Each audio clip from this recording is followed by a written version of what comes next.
नमस्कार।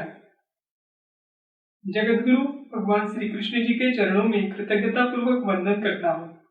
सनातन संस्था तथा हिंदू जन जागृति समिति द्वारा आयोजित धर्म संवाद इस विशेष कार्यक्रम में मैं गुरुराज प्रभु आप सभी का हार्दिक स्वागत करता हूँ। दर्शकों, धर्म संवाद इस कार्यक्रम में निरंतर हम विविध विषयों पर चर्चा करते आ रहे हैं और वर्तमान में कर्मफल सिद्धांत ये सनातन धर्म के सर्वश्रेष्ठ सिद्धांतों में से एक है, जिस विषय पर हम निरंतर चर्चा करते आ रहे हैं।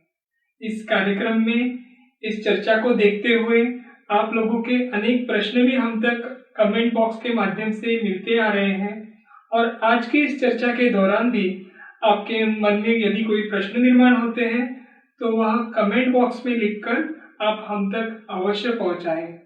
आपके प्रश्न लिखते समय अपना नाम और आपके पते के साथ आपका संपर्क क्रमांक भी अवश्य लिखें। इस धर्म संवाद में हमें मार्गदर्शन करने के लिए निरंतर संतों का मार्गदर्शन प्राप्त होता है।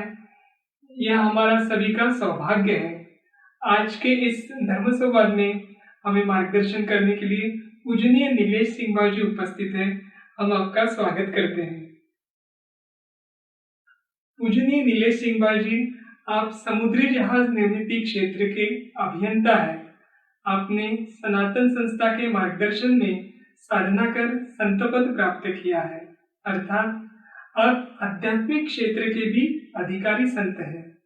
विगत 21 वर्षों से आप सनातन हिंदू धर्म के प्रचार प्रसार के लिए पूर्णकालीन रूप से अपना समय दे रहे हैं और निरंतर प्रवास में रहते हैं।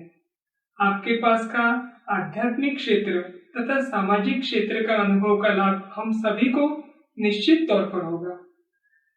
आज इस धर्म संवाद में हम हमेशा की भांति कर्मफल सिद्धांत इस विषय पर चर्चा करेंगे। विगत अनेक धर्म संवाद में हमने धर्म, अध्यात्म, 16 संस्कार आदि विषयों पर विस्तृत रूप से चर्चा की और वर्तमान में कर्मफल सिद्धांत के अंतर्गत पाप क्या है, पुण्य क्या है, यह मात्र संकल्पना है या वास्तविकता है, यह हम जानकर लेने का प्रयास कर रहे हैं। साथ ही साथ प्रारब्ध संचित इस विषय में भी हम इस चर्चाओं में विस्तृत रूप से समझने का प्रयास कर रहे हैं। वर्तमान स्थिति में हम समाज की स्थिति देखते हैं तो जिस प्रकार से अनाचार बढ़ते जा रहे हैं, वह देखकर हम इस कर्मफल सिद्धांत का महत्व निश्चित तौर पर समझ के ले सकते हैं, क्योंकि यदि हमने यह कर्मफल सिद्धांत क्या है यह समझ कर लिया तो वर्तमान में ये जो अनाचार बढ़ते आ रहे हैं ये कम होने के लिए निश्चित रूप से सहायता होगी। आज का धर्म संवाद हम आरंभ करेंगे और सर्वप्रथम पहला प्रश्न हम पूजनीय नीलेश जी से यह पूछेंगे कि मनुष्य के अतिरिक्त अन्य जो प्राणी होते हैं क्या उनको भी कोई प्रारब्ध होता है क्या? ये हम आपसे जानना चाहते हैं। प्रारब्ध जो है वो सभी पर लागू होता है। मनुष्य के लिए स्वर्ग एवं नरक ये भोग भूमि है और प्राणी तथा वनस्पतियों के लिए केवल पृथ्वी यही भोग भूमि है। भोग भूमि में कर्म करने की स्वतंत्रता नहीं होती। भोग भूमि में पूर्व कर्म के अनुसार सुखदायी अथवा दुखदायी भोग भोगने पड़ते हैं। पृथ्वी मनुष्य के लिए कर्म भूमि होने के कारण वो स्वयं निर्णय लेकर कर्म कर सकता है।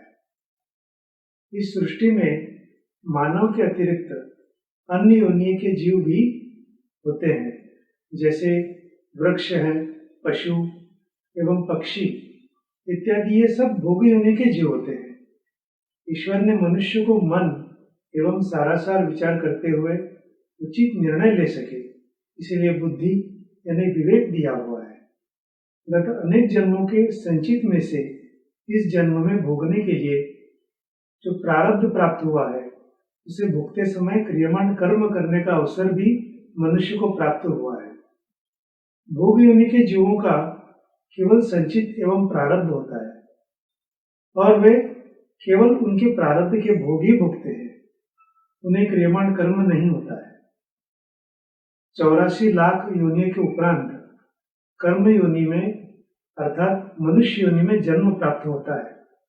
इसलिए हमें मनुष्य जन्म का मूल्य और महत्व समझ में आना चाहिए। जी, अभी आपने हमें जो मनुष्य के अलावा जो पशुओं के या अन्य जो सजीव वस्तुएं इस भूतल पे है, इनके प्रारब्ध के विषय में बताया। लेकिन हम देखते हैं कि हमारे चारों ओर बहुत सारी निर्जीव वस्तुएं भी होती है, तो इन निर्जीव वस्तुओं का भी कोई प्रारब्ध होता है क्या? ये हम आपसे जानना चाहेंगे। अब जो निर्जीव वस्तुएं हैं उनका पर प्रारब्ध यानी परीक्षा प्रारब्ध में होता है। उदाहरण के तौर पर एक पत्थर जो है, एक पत्थर भगवान बनता है तो दूसरा मार्ग का साधारण पत्थर बन जाता है, और ये पत्थर का प्रारब्ध नहीं होता, अपितु हम अपनी दृष्टि से उसके विषय में भला अथवा बुरा विचार करते हैं। वस्तुतः सजीवों के विषय में भी यही होता है। जिस प्रकार व्यक्ति का प्रारब्ध होता है उसी प्रकार सृष्टि की प्रत्येक वस्तु का प्रारब्ध होता है। और ये बिंदु स्पष्ट होने के लिए भूमि के प्रारब्ध का एक उदाहरण देखेंगे। महाराष्ट्र के ठाणे जनपद में गणेशपुरी नाम का एक धार्मिक स्थान है।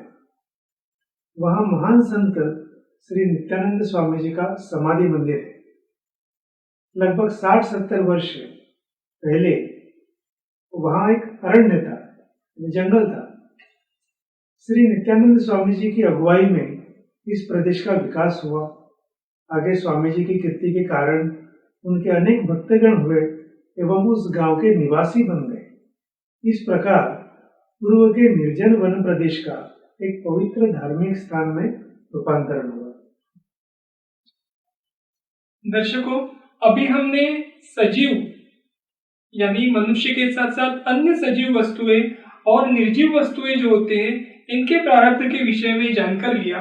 लेकिन एक प्रश्न ऐसा भी आता है कि प्रारब्ध और पुरुषार्थ क्या दोनों एक ही होते हैं?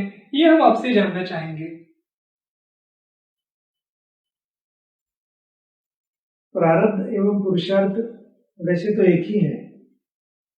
प्रारब्ध तो हमारे ही द्वारा पूर्व जन्म में किए गए कर्मों का फल एवं पुरुषार्थ रूपी प्रयत्नों का फल होने से प्रारब्ध तथा पुरुषार्थ एक ही है, ये कहना पड़ता है। प्रारब्ध का अर्थ है पूर्व जन्म में किया गया कर्म तथा पुरुषार्थ का अर्थ है इस जन्म में किया गया कर्म। इतना ही इसमें अंतर है। किंतु जीवात्मा का कर्मफल बांटने वाला ईश्वर प्रारब्ध के लिए उत्तरदायी नहीं होता। कार्यकरण न्याय से प्रारब्ध का उत्तरदायित्व हम पर ही होता है। एक बात अभी हम और जो आपसे ये जानना चाहेंगे कि कई बार हम कहते हैं कि भाग्य में होता है, इसलिए कोई बातें या प्रसंग अपने जीवन में घटित होते हैं। तो क्या भाग्य में अगर किसी के अनर्थ लिखा हुआ है तो वो अपने पुरुषार्थ के बल पर उसको नष्ट कर सकता है क्या? ये हम आपसे एक बार जानना चाहेंगे। हाँ जी, इस विषय में वाल्मीकि रामायण के युद्ध कांड में एक संदर्भ आता है, तो उससे हमें सीखना अवश्य चाहिए। वो कहते हैं, या त्वं वीरहिता नीता चल चित्तेन रक्षसा दैव संपादितो दोषो मानुषेण मया जितः। ये वाल्मीकि रामायण के युद्ध कांड में लिखा गया है। इसका अर्थ यह है कि रावण के वध के उपरांत श्री राम जी सीता जी से कहते हैं कि चंचल चित्त के राक्षस ने यानी रावण ने तुम अकेली थी तब तुम्हारा अपहरण किया। यह अनर्थ भाग्य के कारण हुआ एवं उसको मैंने मानवीय पराक्रम से नष्ट किया। इससे हमें पराक्रम या पुरुषार्थ करने का महत्व ध्यान में आता है। अभी आपने पुरुषार्थ के विषय में हमें बताया, लेकिन प्रारब्ध पर हमें विजय अगर प्राप्त करनी है तो क्या क्रियमाण से ये संभव है क्या? ये भी आप हमें जरा स्पष्ट करिए पहले।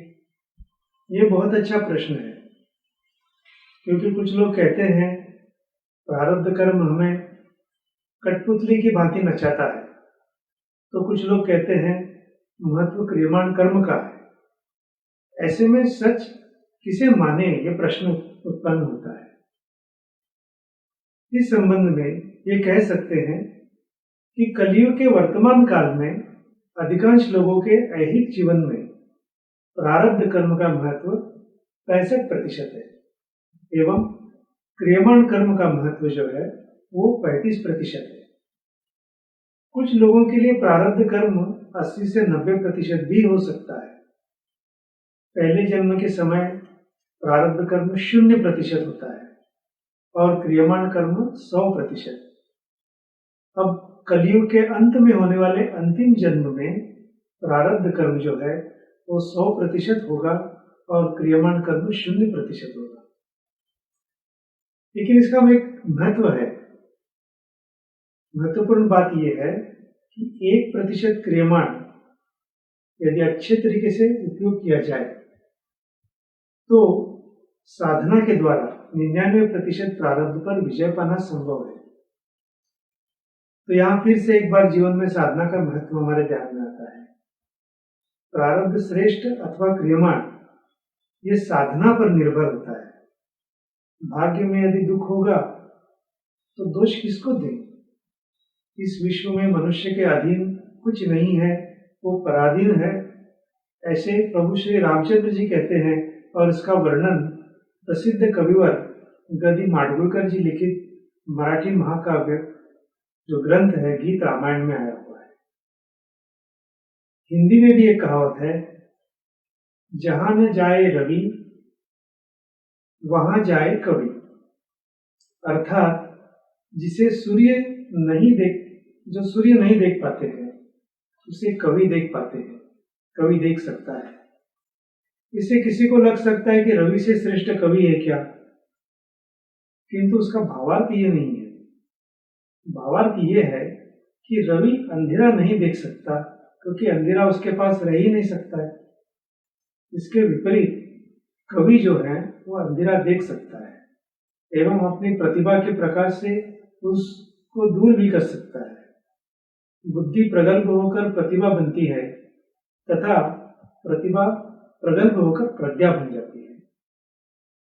उस कविता का एक अगला चरण भी है, ये सबसे महत्वपूर्ण है। और ये अगला चरण कहता है कि जो न देखे कवि वो देखे अनुभवी। अर्थात जिसे कवि भी नहीं देख सकता उसे अनुभवी देख सकते हैं, क्योंकि उसकी प्रज्ञा का प्रकाश उसे वो दिखाई देता है, उसे वो देख सकते हैं। पूर्व के नाम धारक यानी नाम जप करने वाले एवं वर्तमान के सदगुरु वामनराव जी पै, इन्होंने जो एक संदेश दिया है, तुझा शिल्पकार, अर्थात आप ही आपके जीवन के शिल्पकार, और इस नाम की पुस्तक में भी उन्होंने लिखा हुआ है। उसमें मनुष्य स्वयं ही स्वयं को विकसित करता है, ऐसा उन्होंने प्रतिपादित किया है। यहाँ सामान्य साधक अर्थात या अथवा जो वैज्ञानिक होते हैं, तो उनकी भाषा में कहना हो तो शोधक या थोड़ा संभ्रमित हो सकता है। कविवर माडगुळकर जी का जो उन्होंने लिखा हुआ है वो सत्य माने कि वामनराव जी का सत्य माने, ऐसे उन्हें लग सकता है। परंतु जिन पर गुरु कृपा हुई हो ऐसे प्रज्ञावंत भ्रमित कभी होते नहीं है। वे जानते हैं कि कविवर्य माडगुळकर जी का कहना जीव दशा के विषय में है तथा अनुभवी वामनराव जी का कथन आत्मदशा के लिए है। एक का कथन प्रकृति से संबंधित है तो दूसरे का पुरुष से है। तो यहीं पर विवाद समाप्त हो जाता है और संवाद आरंभ हो जाता है। दो शत्रु आपस में लड़ने लगे तो कभी एक जीतता है तो कभी दूसरा जीतता है। उसी प्रकार प्राक्तन यानी भाग्य एवं ऐहिक प्रयास एक दूसरे पर विजय प्राप्त करने के लिए लड़ते रहते हैं और उसमें जो दुर्बल होता है उसे ही मार सहन करना पड़ती है। और पूर्व जन्मों के कर्म फल समाप्त होने तक मनुष्य को अपनी ओर से यथासंभव प्रयत्न करने चाहिए। तो जिस प्रकार से अभी आपने बताया, तो हम ये आपसे जानना चाहेंगे कि जो प्रत्यक्ष में प्रारब्ध होता है और क्रियमाण होता है, इन दोनों में अंतर क्या है, ये आप हम सभी को स्पष्ट करके बताइए। ये अच्छा प्रायोगिक स्तर का प्रश्न है। प्रारब्ध के अनुसार मनुष्य को इच्छा एवं क्रिया की स्वतंत्रता नहीं है, तथापि संबंधित कार्य के लिए हमें जो थोड़ी बहुत सापेक्ष इच्छा स्वातंत्र जो होता है वो प्राप्त होती है। यानी अपेक्षा रखते हुए इच्छा व्यक्त करना ये जो है ये प्राप्त होती है, उसका महत्व अधिक है। उसी की सहायता से हम निम्न स्तर के उच्च स्तर की ओर बढ़ सकते हैं। इसी सापेक्ष इच्छा की स्वतंत्रता के कारण हम कह सकते हैं कि मनुष्य को कर्म करने की स्वतंत्रता है, अर्थात धनवान होने की इच्छा रखने की स्वतंत्रता हमें नहीं है, वो पूर्व कर्म के कारण मन में निर्माण हो चुकी है, परंतु उस इच्छा के अनुरूप उचित अथवा अनुचित मार्ग चुनने की स्वतंत्रता हमारे अंदर अवश्य है। इसलिए श्रीमद् भगवद गीता के अध्याय 6 में भगवान श्री कृष्ण ने कहा है, उद्धरेद आत्मा आत्मानम वसादयेत आत्मैव आत्मनो बंधु आत्मैव रिपुरात्मनः। इसका अर्थ यह है कि हम अपना उद्धार करें, विनाश न करें। हम अपने मित्र तथा शत्रु स्वयं ही हैं। इसका थोड़ा सा विवरण मैं आपको बताता हूं। तुम ही अपने भाग्य के स्वामी हो। यद्यपि मिलने वाले भोगों के विषय में तुम स्वतंत्र नहीं हो, तो भी तुम ही अपने भविष्य के शिल्पकार हो, अर्थात भोग तुम्हें पुराने कर्मों के कारण प्राप्त हुए हैं तथा तुम्हें केवल कर्म स्वातंत्र है। इसका अर्थ है कौन सा कर्म करना है, किस प्रकार उसे करना है, इसका निर्णय तुम ले सकते हो। मोह, लोभ से युक्त इच्छा, घृणा, रुचि अरुचि एवं कर्म के फल इत्यादि का त्याग कर अपनी इच्छा शक्ति एवं मन को शुद्ध करो। केवल वर्तमान तुम्हारे अधीन है तथा इस वर्तमान के कर्मों पर ही तुम्हारा भविष्य निर्भर है। इस कारण स्वयं का अधःपतन न होने देना, जागृत हो, उठो एवं पूर्ण स्वतंत्रता अर्थात मोक्ष प्राप्त होने तक भविष्य को आकार देते रहो। ये भगवान श्री कृष्ण ने इस अध्याय में कहा हुआ। जी, जैसे अभी आपने यह बताया कि वर्तमान कर्म अच्छा करो, यानी क्रियमाण अच्छा करने के संदर्भ में ये बात होगी, तो क्रियमाण कर्म अच्छा करे यह किस पर निर्भर होता है, ये भी आप हमें स्पष्ट करें। क्रियमाण अच्छे होने के लिए यानी क्रियमाण कर्म तुम्हारा अच्छा हो, इसके लिए कुछ बातों को ध्यान में रखना चाहिए। सबसे पहले तो मन की प्रगल्भता होनी चाहिए, क्योंकि इच्छा मन में उठती है। इस कारण मन की प्रगल्भता पर हमारी इच्छाएं एवं क्रियाएं निर्भर होती है। दूसरा है हमारी प्रकृति। प्रत्येक व्यक्ति की जो प्रकृति है वो सात्विक, राजसी एवं तामसी 3 प्रकार की हो सकती है, तथा व्यक्ति अपनी त्रिगुणात्मक प्रकृति के अनुसार आचरण करता है। उसके अनुसार व्यक्ति का आचरण भी होता है। उदाहरण के द्वारा हम ये जान सकते हैं, कुछ उदाहरणों से मैं बताना चाहूंगा। मान लेंगे कि मार्ग में एक व्यक्ति मूर्छित पड़ा हुआ है, तो उस मूर्छित पड़े हुए व्यक्ति को देखने पर प्रकृति के अनुसार होने वाला जो आचरण है वो अलग अलग हो सकता है। यदि व्यक्ति सात्विक हो तो उस समय अपना कार्य स्थगित करते हुए, स्वयं का समय, धन, शक्ति का व्यय करते हुए मूर्छित व्यक्ति की सहायता करेगा। यदि वो व्यक्ति राजसी प्रवृत्ति का हो और ये मूर्छित पड़े हुए व्यक्ति का एक संबंधी भी हो सकता है, तो वो सहायता तो करेगा, परंतु दूसरों की ओर ध्यान ही नहीं देगा और अपने काम में आगे बढ़ेगा। और वही व्यक्ति अगर तामसी हो तो क्या करेगा? मूर्छित व्यक्ति के धन चुराएगा, घड़ी चुराएगा, उसने कोई सोने का कोई अलंकार पहना है तो वो चुराएगा और सब चुरा कर लेके जाएगा। तो अलग अलग उसके अंदर की प्रवृत्ति के अनुसार वो व्यक्ति कार्य करता है। और एक उदाहरण समझ लेते हैं। दो व्यक्तियों में यदि विवाद हुआ तो उनसे होने वाला आचरण कैसे होगा?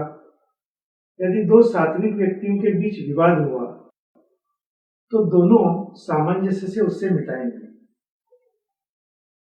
यदि दो राजसी व्यक्तियों के बीच विवाद हुआ तो दोनों झगड़ते रहेंगे। विवाद का समाधान न होने पर उनकी मित्रता टूट जाएगी तथा वे एक दूसरे के शत्रु बन जाएंगे। दोनों तामसी व्यक्ति के बीच अगर विवाद कुछ खड़ा हो गया तो विवाद के कारण दोनों शीघ्र ही हाथापाई पर आ जाएंगे तथा एक दूसरे की हत्या भी कर देंगे। तो यहाँ पर जिस प्रवृत्ति व्यक्ति की जो प्रकृति है ये भी बहुत बड़ा महत्व रखता है। जी, अभी क्रियमाण करने की छूट जिसे हम सभी को प्राप्त हुई है, ये स्वतंत्रता हमें भगवान ने दी है, लेकिन फिर भी हम ये देखते हैं कि कर्म ठीक से नहीं होते हैं। हमारा आचरण गलत होता है, हमारे निर्णय गलत होते हैं और हमारा कर्म भी गलत होता है। तो इसके पीछे क्या कारण हो सकता है? इसके पीछे कारण ये है कि वो यहाँ पर व्यक्ति का आचरण कैसे होता है, किस परिस्थिति में क्या आचरण वो करता है। जैसे मानकर चले कि प्रत्येक व्यक्ति को स्वादिष्ट व्यंजन अच्छे लगते हैं, परंतु कुछ ही लोग होते हैं जो एक या दो बार उस व्यंजन का सेवन करते हुए तृप्त हो जाएंगे। कुछ लोग तो उस व्यंजन का अति सेवन करेंगे और उन्हें अपचन के कारण पश्चाताप भी होता है। यदि किसी को पेट के अल्सर से या पेट के व्रण से कष्ट है, पर वो बुद्धिमान मनुष्य होकर भी और चटपटे पदार्थ खाने से पेट में जलन होगी, ये जानते हुए भी ऐसे व्यंजनों को खाने का मोह नहीं टाल सकता। मीठा खाने से रोग बढ़ेगा, ये जानते हुए भी ऐसा नहीं है कि डायबिटीज के पेशेंट या मधुमेहग्रस्त व्यक्ति मीठा खाने की इच्छा को नियंत्रित कर ही पाएगा। कभी कभी वो अपना नियंत्रण खो देते हैं, मीठा खा लेते हैं और फिर उन्हें अपने मधुमेह का कष्ट उनका बढ़ जाता है। इस कारण प्रत्येक को स्वतंत्र विचार एवं क्रियाओं की छूट होने पर भी वो उसका सही उपयोग करेगा ही, ये निश्चित रूप से नहीं कहा जा सकता है।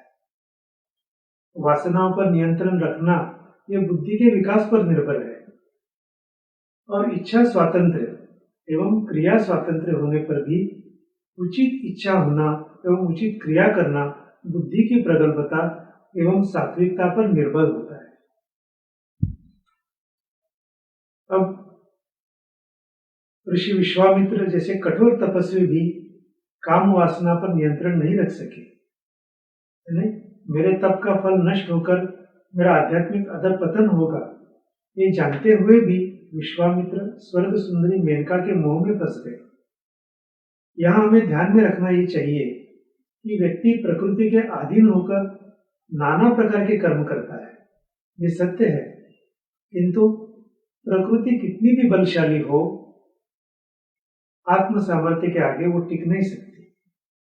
प्रकृति का प्रभाव इंद्रियां, मन एवं बुद्धि तक है, किंतु यो बुद्धे है परतस्तु सा, अर्थात बुद्धि के परे, बुद्धि के भी उस पार जो आत्मा है उस पर प्रकृति का शासन नहीं चलता। इन सबका निष्कर्ष यही है कि व्यक्ति को इच्छा, बुद्धि एवं आत्म स्वतंत्र है। यदि हम इसका उपयोग करें तो प्रारब्ध उस व्यक्ति से नया पाप नहीं करवा सकता है। तो कर्मफल सिद्धांत के अनुसार हर कर्म का फल हम ही को भुगतना है, यह तो हमको ज्ञात हुआ, लेकिन इस जन्म में जो हम कर्म कर रहे हैं उसका फल हमें इसी जन्म में भुगतना है या अगले जन्म में भुगतना है, तो यह कैसे निर्धारित होता है, ये हम जानना चाहते हैं। सामान्यतः क्रियमाण कर्म का फल जो है उस संचित कर्म से जुड़ जाता है, परंतु एक श्लोक है, अत्युत्कटया पाप पुण्या सदैव फल मश्नुते, अर्थात महापाप अथवा महापुण्य का फल इसी अथवा अगले जन्म में प्राप्त होता है। उदाहरण के तौर पर किसी की हत्या अगर की गई तो संभवतः इसी जन्म में उसे मृत्युदंड अथवा आजीवन कारावास का दंड हो सकता है।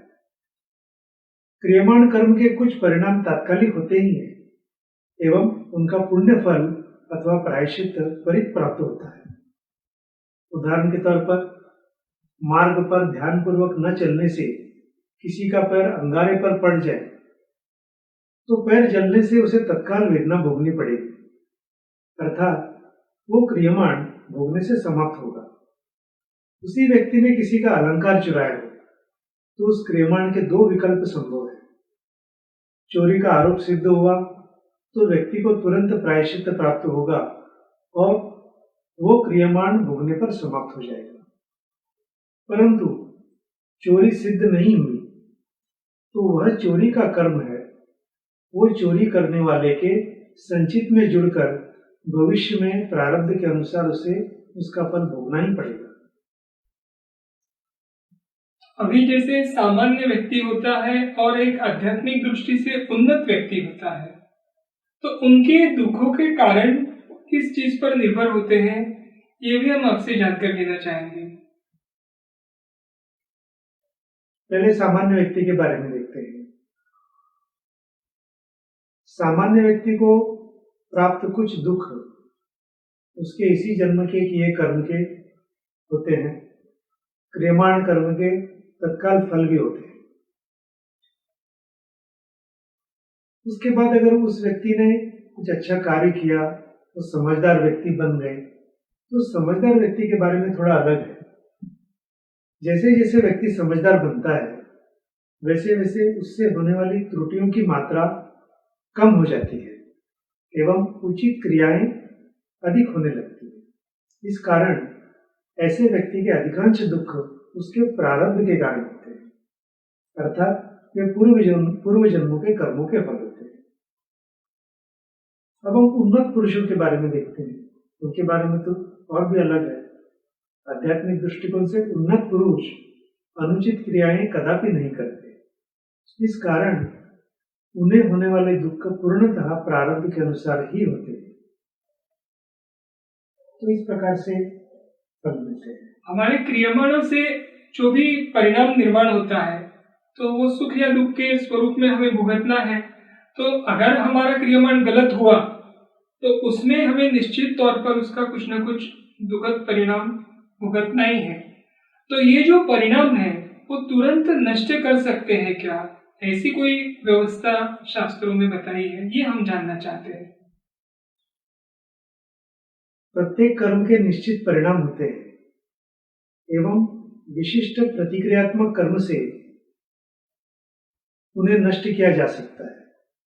उदाहरण के तौर पर किसी व्यक्ति ने दूसरे का अपमान किया तो अपमानित व्यक्ति अवसर प्राप्त होते ही उस अपमान का प्रतिशोध लेगा। वो व्यक्ति अपमान करने वाले व्यक्ति का अपमान करेगा, उसे फंसाएगा या डंडे से पीटकर इत्यादि प्रकार से प्रतिशोध ले सकता है। ऐसे समय में नामजप एवं साधना कर क्रोध के परिणाम से नहीं बच सकते। उसके लिए अपमानित व्यक्ति का क्रोध शांत करने के लिए क्षमा याचना ही एकमात्र विकल्प है।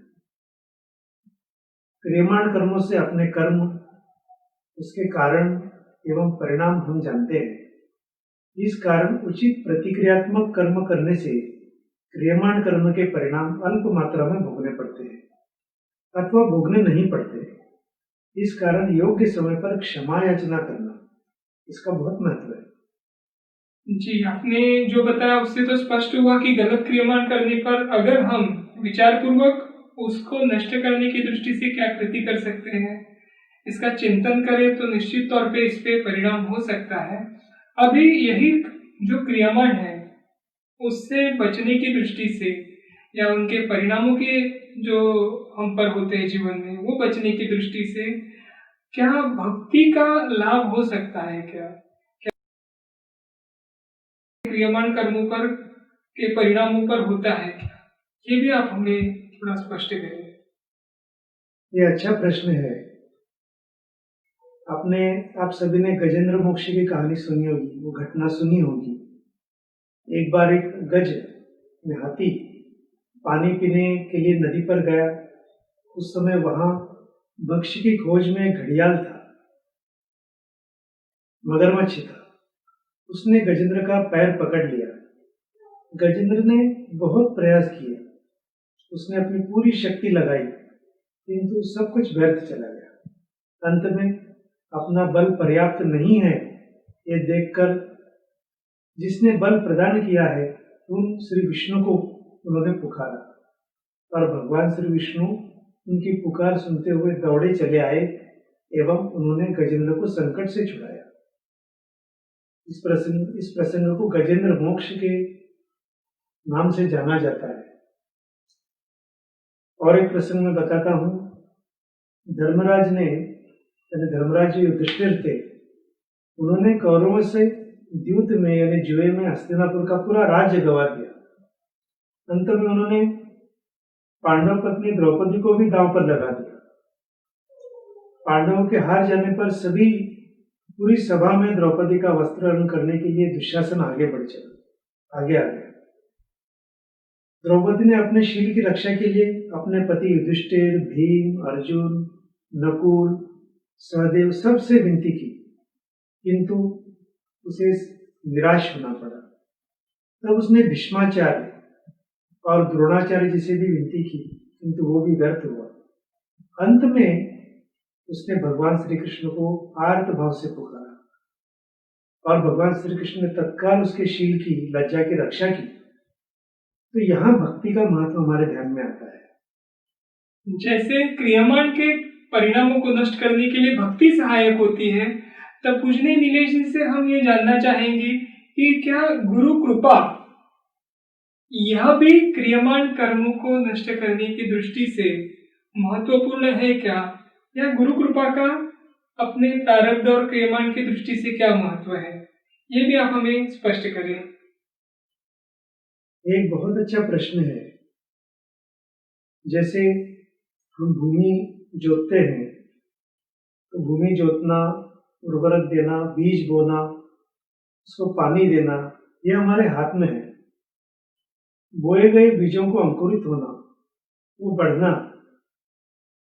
पुष्प फल आना, ये ईश्वर की कृपा पर निर्भर है। ये ईश्वरीय योजना होती है। उस प्रकार संत संगति में जाना, गुरु मार्ग का अनुसरण करना, गुरुमुख से सत्य शास्त्र सुनकर उसका मनन करना, गुरु के प्रति श्रद्धा एवं भक्ति बढ़ाना, ये सब हमारा क्रियमाण कर्म है। परंतु गुरुदेव द्वारा हमारे हृदय में बोए हुए मंत्र बीज को प्रेम रूपी पल्लव आना, निरीक्षता रूप फूल एवं आत्मानुभव रूप फल आना, यह पूर्णतः गुरु कृपा के ऊपर निर्भर है। दर्शकों, भक्ति और गुरु कृपा का महत्व क्रियमाण कर्मों का प्रारब्ध नष्ट करने की दृष्टि से हमने समझ कर लिया, लेकिन हम पूजनीय नीलेश जी से और भी ये जानना चाहेंगे कि क्रियमाण कर्म का परिणाम नष्ट करने की दृष्टि से और भी कुछ पर्याय अपने शास्त्रों में दिए हैं क्या? इसमें प्रत्येक कर्म का फल होता ही है।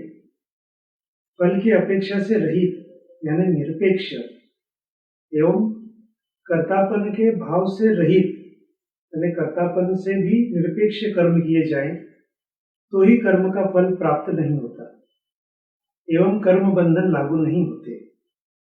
क्रियमाण कर्म भी इसी प्रकार से करने आवश्यक है। महाभारत के शांति पर्व के अध्याय 298 में लिखा हुआ है, व्यवसायं समाश्रित्य सहायान्योऽधिगच्छति न तस्य कश्चिदारंभः कदाचिदवसीदति। इसका अर्थ है, जो अपना प्रमुख आधार अपने प्रयत्नों को बनाकर अन्यों से सहायता लेता है, उसका कोई भी प्रयत्न कदापि विफल नहीं होता। इससे यही संदेश हमें मिलता है कि कर्म फल टालना चाहिए। योग मार्गों के अनुसार भी क्रियमाण कर्म करते समय कुछ आवश्यक सावधानियां दृष्टिकोण के स्वरूप भी हम ध्यान में रख सकते हैं। जैसे मानकर चलेंगे कोई कर्मकांड के अनुसार साधना कर रहे हैं, तो कर्मकांड में त्रुटि होने पर उसके लिए कर्मकांड में निर्धारित प्रायश्चित करें। कोई ज्ञान योग से साधना कर रहे हैं, तो कर्मेंद्रिय, ज्ञानेंद्रिय एवं मन अपने कर्म करते रहते हैं, उनकी ओर साक्षी भाव से देखिए। भक्ति योग में किसी भी कर्म के लिए हम निमित्त मात्र हैं एवं भगवान ही हमसे सब करवा रहे हैं, इस प्रकार का भाव रखें। संक्षेप में, जिस क्षण कर्तापन नहीं रहता उसी क्षण क्रियमाण कर्म समाप्त होता है। कर्तापन समाप्त होने पर प्रारब्ध भोग की घटनाएं हो तो भी वे भोग प्रतीत नहीं होते। संक्षेप में, कर्म के बंधन में न फंसते हुए जन्म मृत्यु के बंधन से सदा के लिए मुक्त होने के लिए क्रियमाण कर्म करना अनिवार्य होता है। यह अब तक के विवेचन से स्पष्ट हो गया है। इसके लिए हमारे क्रियमाण कर्म इस प्रकार से हों कि उनसे हमारे संचित कर्म नष्ट हो तथा प्रारब्ध सहनीय हो अथवा टल सके। साधना से ही यह संभव है, इसलिए इसके लिए साधना के प्रयास आवश्यक है। हम सभी साधना के द्वारा जन्म मृत्यु के चक्र से मुक्त होने का प्रयास करते हुए मनुष्य जन्म सार्थक कर सकते हैं। आज हमारा पाप पुण्य के कर्म, प्रारब्ध तथा कर्म फल सिद्धांत से संबंधित विषय पूर्ण होता है। कल हम इस विषय में दर्शकों के द्वारा जो प्रश्न प्राप्त हुए हैं उनकी शंकाओं का समाधान करेंगे। इस कारण इस विषय में किसी को कोई भी शंका हो तो अवश्य कमेंट बॉक्स में भेजिए।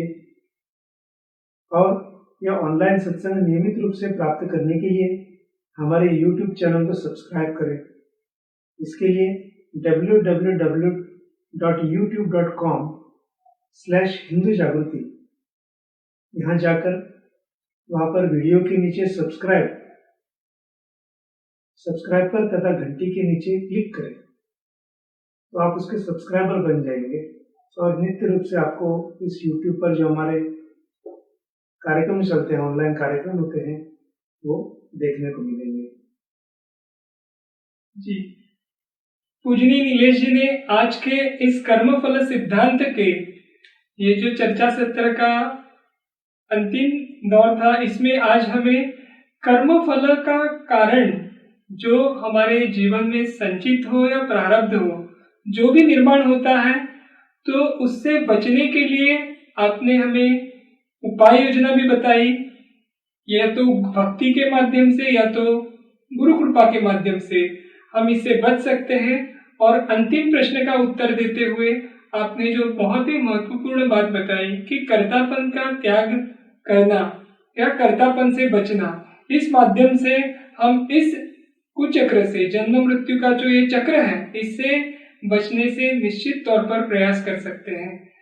हमें कर्मफल सिद्धांत इस विषय में मार्गदर्शन करने के लिए हम पूजनीय नीलेश जी के चरणों में कृतज्ञता व्यक्त करेंगे। हम आज का यह धर्म संवाद समाप्त करने से पूर्व आप सभी से पुनः एक बार विनती करेंगे कि कल से हम दर्शकों से आए हुए विविध प्रश्नों के ऊपर चर्चा करेंगे और उनके उत्तर देने का प्रयास करेंगे। तो आपके मन में भी कोई प्रश्न हो तो निश्चित कमेंट बॉक्स में लिखकर हम तक अवश्य इन्हें पहुंचाएं। आज का यह धर्म संवाद हम यही समाप्त करेंगे। तत्पूर्व जगत गुरु भगवान श्री कृष्ण जी के चरणों में कृतज्ञता पूर्वक हम वंदन करेंगे और आज का यह धर्म संवाद समाप्त करेंगे। नमस्कार।